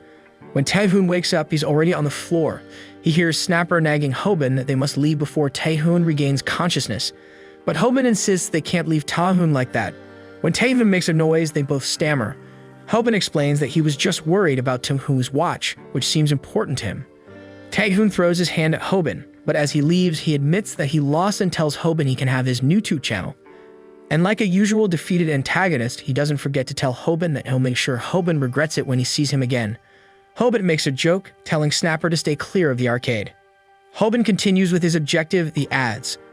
Do we need to continue to tell Hoban's ad segment? Okay, we'll do it. It's an ad about Active Aura, the amazing body spray. Hoban sprays the perfume with a lot of gimmicks, and it's done. Sorry we made it short. Both Snapper and Hoban screen happily after the ad shot and end the live stream. At Ghoul's house, she was editing the live stream footage. She inserted the ad scene into the live stream footage. While editing, she felt some worry for Hoban when she saw the scenes of him getting kicked by Taehoon. Despite her concerns, she finished the edit and completed the upload of the content. The title of the video was I Went Mano a Mano with a Taekwondo Fighter. The video scored 3 million views almost instantly. Hoban made a thank you video for his viewers while doing an upside-down pose. It was a successful video, but they didn't know that the video would become a tragedy for them. At the McDonald's burger, Bomi is squatting behind the counter, secretly watching Hoban's video on her phone. She's so engrossed in the video that she doesn't notice her uniform hat lying on the floor. As she moves her phone closer, she hears someone speak, startling her. She quickly stands up to greet the customer, a man with a gigantic build. The man admires Bomi's cuteness and asks for her number. Bomi rejects his request. Struggling, Bomi brings the man's order of 30 combo meals to the counter. The gigantic man asks for her number again, but she rejects him once more. He then leaves carrying all 30 combo meals with ease. The other stall workers find it odd that this man keeps coming back even though they've told him he's not welcome. Bomi recalls when Hoban used to work there. He helped her out when Paco harassed her, and she regrets leaving him alone when she left with Munsong. She feels that she should have stayed by Hoban's side back then. In the marketplace alley, some butchers are bickering with a forklift driver. A forklift is tipped over, scattering pork carcasses everywhere. The butchers blame the forklift driver for stacking the meat too high, exceeding the forklift's capacity. They have no choice but to manually carry the pork, each piece weighing over 200 kilograms to clear the alley. It's an impossible task for them. In the midst of the confusion, a gigantic man appears. He hands a bag full of combo meals to one of the butchers, muttering to himself about how cute she is. Effortlessly, he lifts a large pork carcass and slings it over his shoulder, all while watching a video on his phone and eating a burger. The video he's watching is of Hobin successfully executing a baseball choke on Taehan Seon. He murmurs that after Taehan Seon lost the fight, the Viral Hit channel gained a lot of viewers. He thinks that if he can beat Viral Hit, his own YouTube channel will blow up too. Introducing Manji Hwang, a Sarim wrestler, traditional Korean wrestling, and new tuber, with just 7 subscribers. In the school alley, Hobin is walking with Snapper. Snapper is wondering how Hobin could be fine after taking so many kicks from Taehan. Snapper was hospitalized after taking just one of Taehan's back kicks. He thinks it's unfair that Hobin seems perfectly fine after enduring multiple kicks while he had to be hospitalized. Hobin just laughs and makes a joke in response to his friend's nagging, not revealing that he had been training his abs hard for a month, which allowed him to withstand Taehan's powerful kicks. Hobin then shares his thoughts about Taehan, expressing that while he initially thought Taehan was a complete loser and expert at bullying, he now believes that Taehan might not be as bad as he seemed. Snapper disagrees with Hobin, but Hobin continues explaining that he saw a different side of Taehan after their fight. He doesn't think Taehan is a complete jerk like Paco. Hobin recalls when Taehan regained consciousness. After Hobin gave Taehan's watch back, he saw a glimpse of a different expression on Taehan's face, something that wasn't part of his usual persona. Curious, Hobin wonders what happened to Taehan after the livestream. Snapper, who keeps up with trends, feels weird that Hobin doesn't know. He tells Hobin that Taehan was trending for a while and that people on social media thought he looked hot when he was unconscious. Snapper adds that if Taehan started a YouTube channel, he would easily get at least 200 viewers purely because of his looks, though he doubts Taehan is aware of this. As the scene flashes to Taehan squatting on top of an arcade chair and yawning, Hobin changes his mind. He tells Snapper that he takes back his earlier statement. Hobin says Taehan is a piece of crap, but not because of his attitude, it's because Hobin can't stand how good-looking Taehan is. The scene shifts to classroom 1-4. Gil is sitting there, writing an editor to-do list in her notebook. She lists only a few things. Stop sounding like an old man, stop spontaneously breaking out into song, and stop using old-timey words and phrasing. Suddenly, a toy snake drops on her desk, startling her and causing her to exclaim in an old-fashioned way, making her look like an old woman. A group of students laughs at her reaction. There are 5 students, one of them carrying a live camera. The leader of the group asks the male student with the camera if he got the footage. Smiling, he replies that he did. Another male student wonders aloud if Ghoul is really a high school student. Annoyed, Ghoul yells at the group. The leader comments that the footage won't improve their YouTube views and says he's going to delete it, then pushes Ghoul, causing her to fall to the floor. Ghoul, angry and demanding to know what's going on, gets up. One of the female group members suggests that maybe if they pick on her, Hobin might show up. They even mock Hobin's fighting lesson, how to get hit without getting hurt. Unable to take it anymore, Ghoul punches the group leader. However, the leader mimics the move Hobin used to avoid getting hurt, blocking her punch with his head. Ghoul sobs in pain, her fist turning red. The group laughs hard at Ghoul, who hurt her own hand with a punch. Annoyed by Ghoul's cute expression, one of the female members grabs her jacket collar from behind, leaving Ghoul hanging. They bully Ghoul, saying she's so cute that it makes them look like the bad guys. Then Snapper came to the rescue, but it wasn't much of a rescue. Using an intimidating voice, he spoke to the group bullying Ghoul. The group was startled to see an upperclassman yelling at them. Ghoul felt relieved to hear Snapper raise his voice. However, Snapper, a second year with no real fighting ability, quickly fell face first to the floor.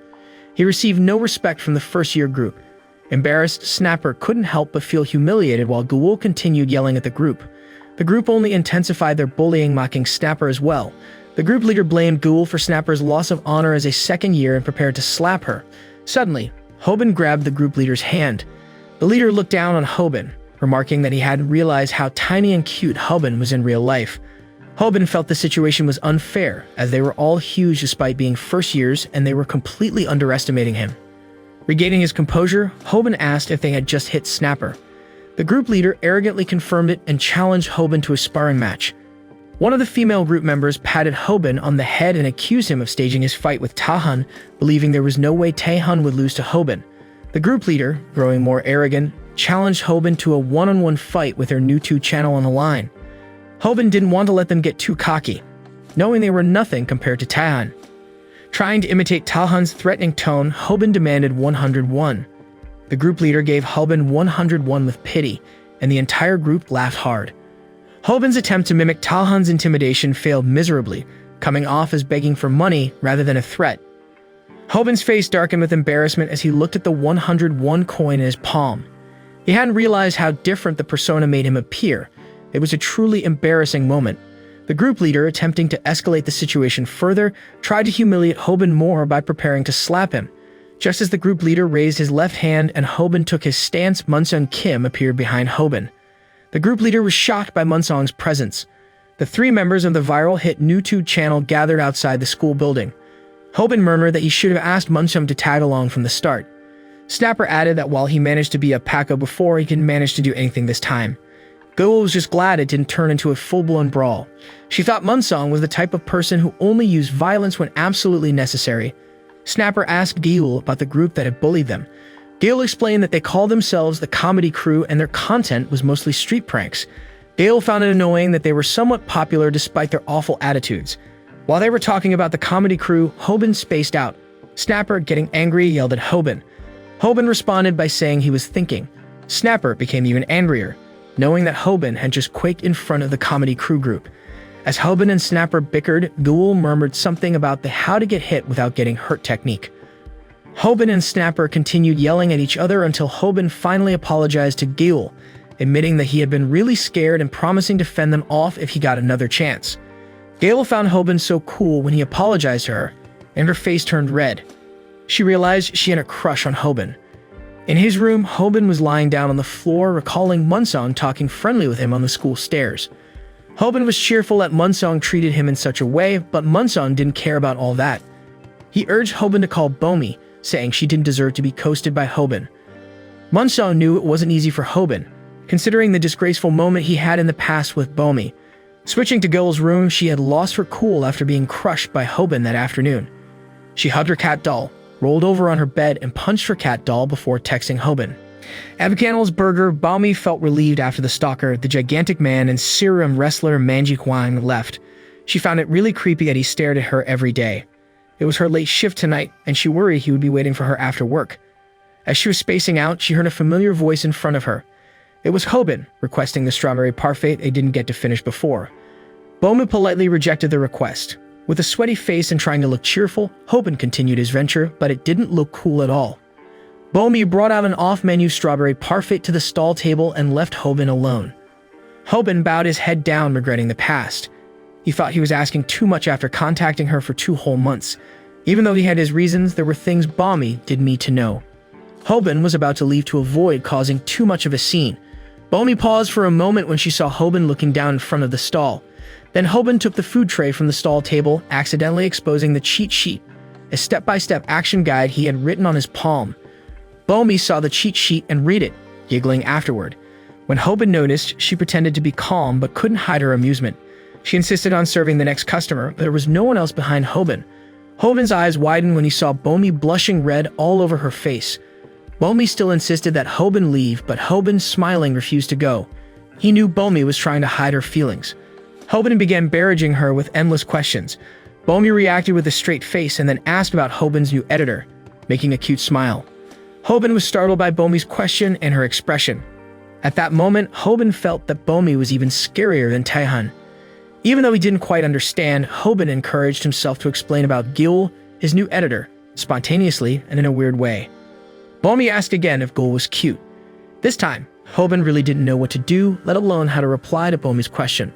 Suddenly, Gul appeared there, scolding Hobin for not being able to answer Bomi's simple question. She asked Hobin if Bomi was cute or not. Bomi, startled by Gil's presence, saw the interaction between Hobin and Gil. Hobin confirmed that Gil was cute in a not-so-cool way, giving a thumbs up. Then Hobin casually talked with Gil and asked why she was there. Awkwardly, Gul said she wanted Hobin's opinion on the trot song she had written. Bomi blushed between the conversation of Hobin and Gil. Then Gil, quick-witted, made a scene for Bomi and Hobin. She told Bomi that Hobin never stopped talking about her, even making up that Hobin loved spring more than autumn. She thought that maybe if Hobin gave Bomi a present, it would communicate more of Hobin's feelings. Gil placed a present on the table stall, one she had actually prepared for Hobin. She even guessed that Hobin couldn't even apologize properly, pretending that's why she came to see Hobin without telling.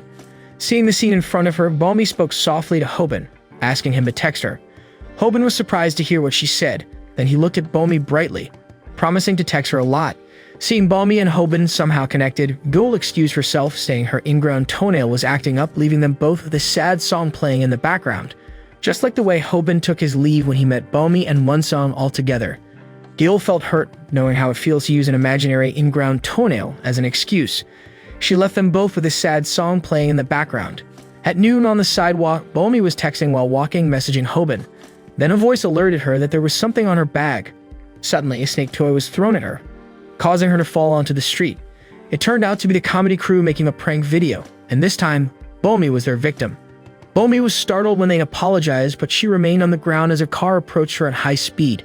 She was in shock as the car got closer and closer. The viral hit trio gathered on the stairs, watching videos from the comedy crew. They noticed that the comedy crew had a completely different attitude in their videos, acting very polite, which was a stark contrast to their behavior in real life. They were amazed that the comedy crew had over 700 subscribers. As Snapper explained how they managed to gain so much attention, the comedy crew suddenly appeared. The comedy crew started bullying the viral hit trio. A female member patted Hoban's head while looking down on him, and a male member repeatedly poked Snapper's forehead. Even Ghoul wasn't spared from the humiliation. After mocking them, the comedy crew left, leaving the viral hit trio with a bitter taste of being humiliated. Hoban raised his voice, intending to retaliate against the bullies, but Snapper warned him that it wasn't a simple matter. He explained that pranking people is risky content. However, Hoban wasn't listening. He was too excited about receiving a text message from Bomi, but his smiling face turned to shock after reading the message. In the hospital room, Munsong visited Bomi, who was being treated there. Bomi stood leaning against the edge of the bed with one leg in a bandage and crutches by her side. Munsong asked what had happened, and Bomi recounted the story of being pranked by the comedy crew. She explained how she had fallen in the middle of the street, spraining her leg. She felt weird about the fact that the comedy crew just laughed even when she was nearly hit by a car. Suddenly, Hoban's angry voice was heard. He had been standing at the door, listening to Bomi's story. He apologized to her and then texted her before leaving. In his text message, he told Bomi that Munsong was there before him, which made him feel like there was no place for a loser like him by her side. With a slow rhythm background song, Hoban walked down the hospital hallway with Ghoul and Snapper following him, livestream camera in hand. Speaking coolly to the audience, he declared that they were going to crush the comedy crew. In the classroom, Hoban recalled Sandbag's video lesson on how to fight, how to beat multiple opponents. Snapper wondered why Hoban had changed his mind, as he had previously avoided confronting the comedy crew and questioned whether Hoban could beat them in a fight. Hoban admitted that there was no way he could beat them all at once and said he didn't want to fight them with force. Instead, he would get his revenge in another way. Besides, Sandbag's lesson on how to beat multiple opponents was just too much for him. The viral hit trio was trailing the comedy crew members, who were walking down the school hallway while watching their own videos. The first video showed a woman who was frightened by being in the same place as a mafia member talking harshly on the phone. It turned out to be a prank by the comedy crew.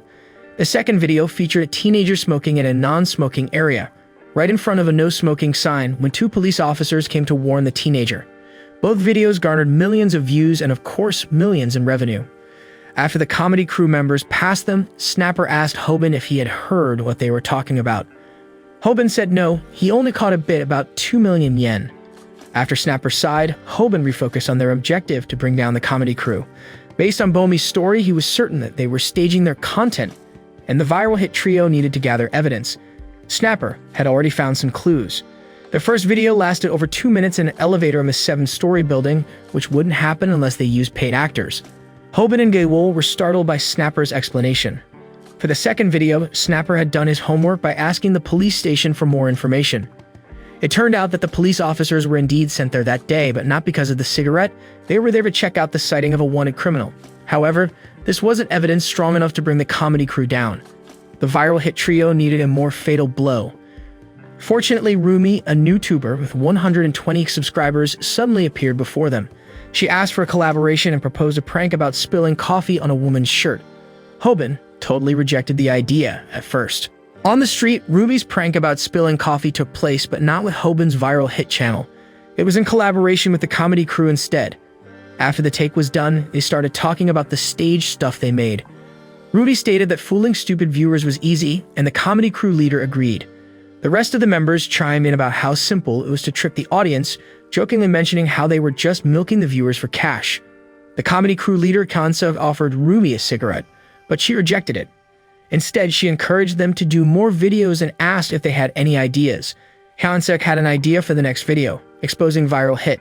The plan was to claim that if Viral Hit staged their fights, they would expose it. Otherwise, they would make things up to make Viral Hit look like they staged their fights. Rumi didn't believe that Viral Hit staged anything and rejected Hyunsuk's offer. As she was about to leave, Hyunsuk stopped her by showing her that he had recorded her speech about fooling viewers on his phone. He threatened her with the footage if she tried to back out of their alliance. However, Rumi had prepared better. She had also recorded their conversation, and to make things worse for Hyunsuk, she had used Hobin's phone to film it, and it was being live-streamed. It turned out that Rumi had made a deal with Hobin. If she filmed behind-the-scenes footage of the comedy crew on Hobin's phone, the Viral Hit team would collaborate with her. Rumi received a lot of cheers from Viral Hit's live-stream audience. Then the Viral Hit trio appeared. Rumi passed Hobin's phone to Snapper to continue recording, then made her closing statement saying that she never staged her shows. She left after high-fiving Hobin, who appeared unusually taller than usual. Hobin walked slowly toward Hyunsuk with overwhelming confidence, his aura dark and intimidating. Hyunsuk began to sweat as Hobin got closer. He stepped back a bit when Hobin demanded that he hand over the recording involving Bami. Intimidated by Hobin's appearance, Hyunsuk hesitated. Hobin's intimidating presence wasn't without reason. He was following one of Sandbak's teachings on how to beat multiple opponents. Sandbak said that a fighter needs to master at least 10 of his skills to have a chance of winning. The first skill to learn is bluffing and intimidation. This is a way to win when the fighter is physically weaker than the opponents.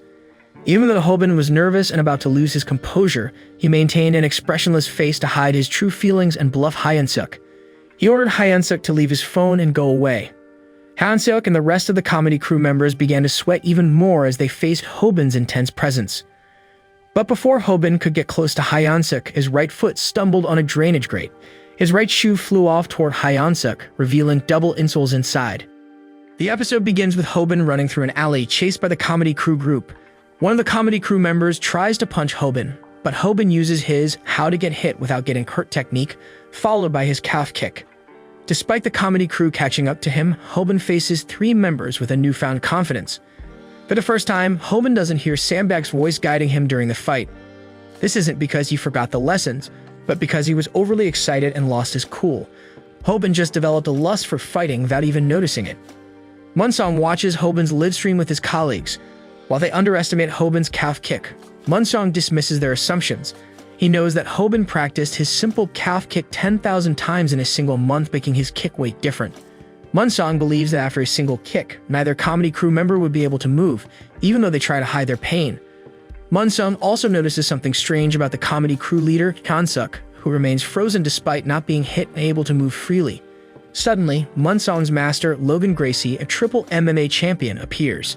He explains that Hyunsuk is frozen because Hobin's urge to fight unintentionally releases an intimidating aura, similar to an alpha gorilla taunting its enemies. This aura intimidated Hyunsuk, rendering him unable to move. Back to the fight, Gil suddenly yells at the comedy crew members to stop while holding one of their female members in a baseball choke. The comedy crew, trembling in fear of Hobin, seizes the opportunity to retreat from the fight, talking big while sweating profusely. The fight ends, but no one realizes that it has awakened something inside Hobin. After being exposed, the comedy crew bows to their viewers, apologizing and promising changes. However, the backlash is fierce, and they eventually close their channel. They used to bully Gil, but now they can't even look her in the eye. Meanwhile, the Viral Hit channel reaches 210,000 subscribers, and it seems like everything has returned to normal. The scene shifts to Bona walking home at night. She walks with an uneasy feeling, constantly looking around, worried about a stalker who has been following her. As she texts Hobin, who is concerned about her, she suddenly bumps into a gigantic figure, Manji Huang, the stalker. Shocked, she watches as Manji Huang tries to grab her. Suddenly, Munsong appears and stops Manji Huang's hand. Manji Huang gets angry at Munsong for ruining his attempt. He grabs Munsong, but Munsong uses Sandbak's lesson number 1 to get the opponent worked up by grabbing Manji Huang's chest with a straight face. Munsong then continues with how to be a Sagarum wrestler as a pro fighter after Manji Huang calls him a Viral Hit rip-off. Munsong Kim, the super rookie of the MMA world, faces off against Manji Huang. Achiana Jangsa, a Sagarum champion at the age of 17. Manji Huang loves Surium, but there's one thing he loves more: cute girls, and one thing he hates the most: cool men. As they fight, Hoban suddenly appears, running towards them while crying about why Bami didn't reply to his texts. Manji Huang grabs Hoban by the neck, lifts him up, and slams him to the ground.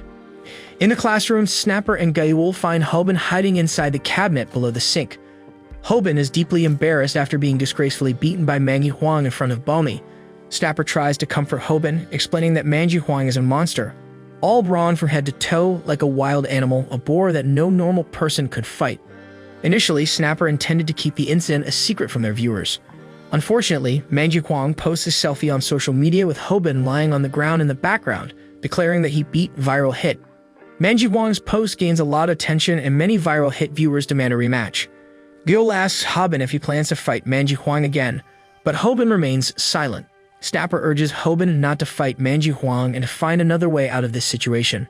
Snapper starts an explainer livestream, clarifying that the fight with the Sirium YouTuber Manji Huang was a complete accident and not part of Viral Hit's video content.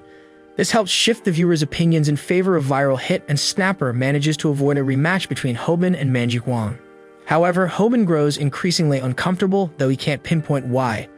Initially, he thinks it might be because of Bomi, who clearly hopes Hoban won't fight Manji Huang. But if he doesn't stop Manji Huang, he will continue to harass her. Hoban realizes that this isn't the true source of his discomfort. Trying to distract himself, Hoban watches some YouTube videos and stumbles upon one of Sambak's lessons, how to defeat a Surim wrestler as a regular person. He can hardly believe such a video exists. In the video, Sambak explains that there's no way for a beginner with no skill to defeat a grappler, a type of martial artist who mainly focuses on grappling techniques. This revelation makes Hoban even more uncomfortable. He finally understands that he's scared, but more than that, he realizes he enjoyed the fight and now wants it more. Hoban is determined to fight Manji Huang. He rides his bicycle wearing a cycling suit with a livestream camera attached to his forehead. While riding, he calls Snapper to inform him about his plan. Snapper tries to dissuade him, but Hoban's mind is made up. He meets Manji Huang at the marketplace. Hoban mocks Manji Huang and employs his first move: get the opponent worked up by grabbing Manji Huang's chest. For his viewers, Hoban explained how to fight Lesson 4, how to be a Surim wrestler in a fight as an amateur. Well, yes, it's a lesson for an amateur and not for a regular person, because right now, Hoban is no longer a regular person when it comes to fighting. Taehan was watching Hoban's livestream on his phone while training. He praised Hoban but didn't believe Hoban had a chance this time. Why did Taehan say that? Because Hoban had actually come to Taehan before the fight happened. Hoban had asked Taehan to teach him Taekwondo's fanciest move, the back kick. After hearing Hoban's request, Taehan demonstrated by kicking Hoban with a flawless back kick. Fortunately, Hoban had prepared by placing his backpack on his chest, filled with large textbooks which reduced the impact damage significantly. Despite this, the kick still hurt Hoban a lot. Hoban realized that Taehan had gone easy on him back then. Even though he was hurt badly, Hoban insisted on his request. Taehan wondered why Hoban was so persistent. Hoban explained that of all the beatings he had taken, Taekwondo was the strongest, and that's why he came to Taehan. Taehan was shocked to hear Hoban's words. A long pause appeared on Taehan's face. What just happened to Taehan? The episode starts with Hoban fighting Manji Huang, with Snapper recording the livestream. Hoban successfully lands a calf kick, but Manji doesn't budge at all. Hoban continues with calf kicks again and again, but Manji Huang stands calmly, unaffected by Hoban's repeated kicks. Hoban recalls Sambak's teaching that Sirium, the traditional martial art of Korea, is a sport where contestants strive to remain standing inside a ring of sand. These Sirium wrestlers are monsters who even train their toes to remain standing. Sambak's advice for encountering a Sirium wrestler is to run. Hoban felt a strange sensation when his kicks landed, as if he were kicking a one-ton truck instead of a human. Calmly, Manji Huang took off his apron while receiving Hoban's calf kicks. Realizing his moves had no effect and sensing that Manji Huang might make his move, Hoban paused his attack for a moment. Then, following Sambak's teaching, he ran away, but not just ran away, he ran backward. Manji Huang mocked him, praising Hoban for running backwards so fast.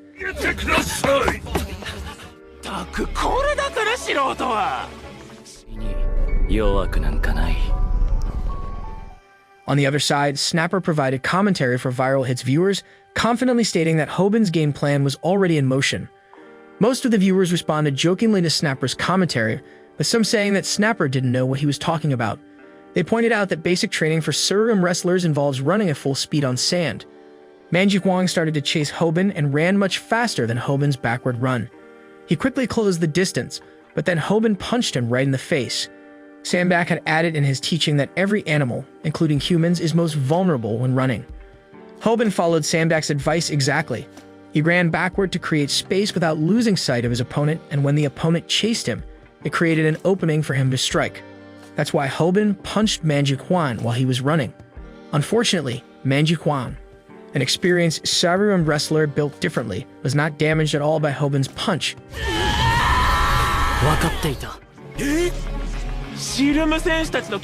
Even though it hit him right in the face. Manji Huan quickly caught both of Hoban's hands and lifted him up, making Hoban dangle by his arms. The size difference between them was quite apparent. Sandbach's teachings echoed inside Hoban's mind. An unskilled beginner has no chance of beating a grappler, Saruman wrestler. But Hoban refused to consider himself an unskilled beginner. He had skills now. He crossed his arms to break free and followed up with one of his techniques, the baseball choke. Again, it didn't work. Manji Huan was built differently. His neck was too thick, and he wore a shirt without a collar. Hoban's choke failed, and it only annoyed Manji Huan because Hoban's hands unintentionally touched his head.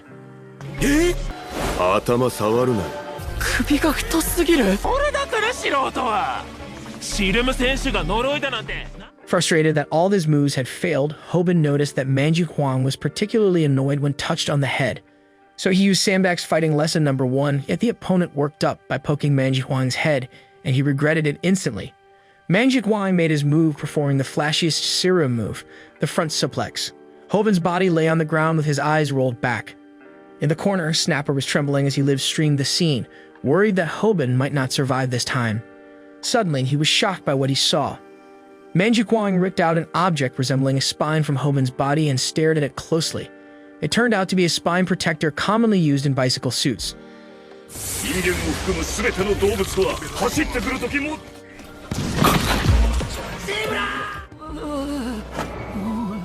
Despite this, Hoban managed to get up, walking unsteadily towards Manji Huan. He hadn't given up yet. Snapper yelled at him to stop, but Hoban had already made up his mind. He took his stance as Manji Huan rushed towards him. Hoban used Taekwondo's fanciest move, the back kick, right at Manji Huan's crotch. Indeed, it was a shameless display. Hoban was able to perform Taekwondo's fanciest move, the back kick, thanks to Tahan. Hoban had managed to persuade Tahan to teach him the back kick.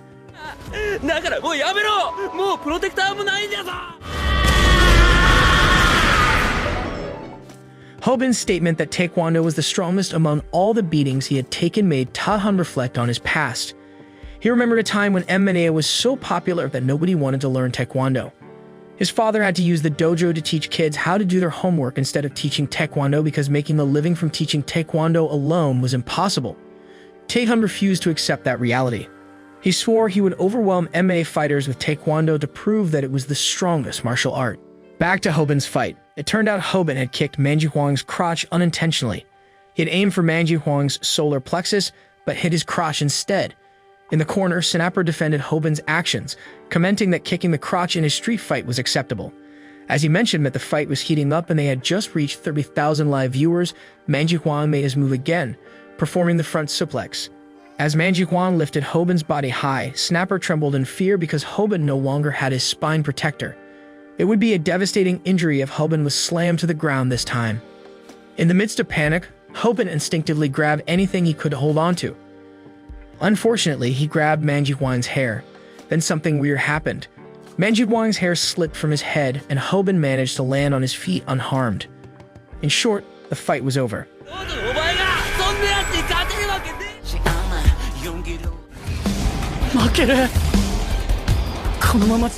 The three of them, Snapper, Hoban, and Manji Huang, gathered together. Hoban apologized and appeased that maybe it will be a cure for Manji Huang's hair loss in the future. Manji Huang told the story of his time as a Jiangse.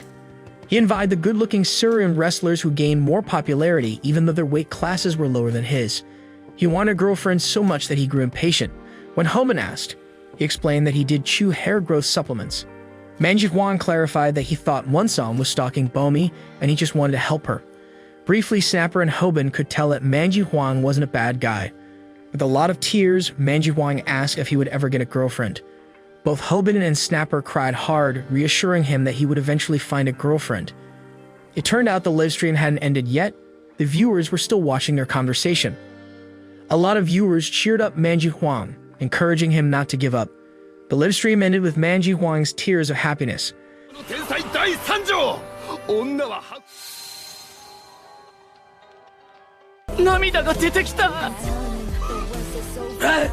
Gale's edited highlights got 3 million views and Viral Hit's subscriber count hit 220k. The scene shifts to Snapper enjoying his time lying on the sofa, watching the Viral Hit channel. Suddenly, he finds something bad. The scene then shifts to Hubin walking happily down a hospital corridor. He's overjoyed because he talks to Bomi every day, doesn't have to worry about money, and his loan is almost paid off. It's more than he ever asked for. Seeing his happy face, his mother asks him a lot of questions. She mentions that a nurse has been looking for him for something important. When Hobin meets the nurse, she shares happy news. His mother's surgery date has been set, and if the surgery goes well, she won't need dialysis anymore. However, the surgery will be expensive, around 2 million yen. With a big smile, Hobin assures the nurse that he will get enough money for his mother's surgery. He brings the happy news to his friends, Bomi, Snapper, and Gaul. Hobin hugs Snapper with a happy smile, but Snapper stands there with a pretending smile. What just happened? This is the end of Viral Hit episode 1 to episode 12. Thank you so much for staying in this channel and watching our videos. Don't forget to like this video and subscribe to our channel so we can keep you updated with our latest contents. See you in the next video.